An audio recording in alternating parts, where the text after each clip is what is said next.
میں تو بس اتنا جانتا ہوں کہ تو ہے، واحد ہے، لا شریک ہے، قادر مطلق ہے، لیکن تو کون ہے، تو کیسا ہے، یہ سوچ کر عقل دنگ ہے، نطق گم۔ اس بے بسی کے عالم میں عقیدت کی دیوی نمودار ہوتی ہے اور چند مفروضوں کی بنیاد پر ایک عالی شان عمارت تعمیر کرتی ہے۔ جو کوئی اس عمارت میں داخل ہو جاتا ہے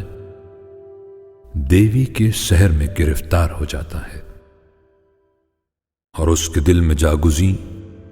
تمام وسوسے اور توہمات زائل ہو جاتے ہیں، اور وہ دیوی کے بتائے ہوئے اوتاروں کی راہ پر چل کر اپنی زندگی بتاتا ہے، اس امید پر کہ بعد از موت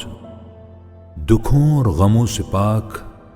اور عیش و عشرت سے معمور زندگی اس کی منتظر ہوگی، اور وہاں وہ اپنے کرموں کے حساب سے جگہ پائے گا۔ انسان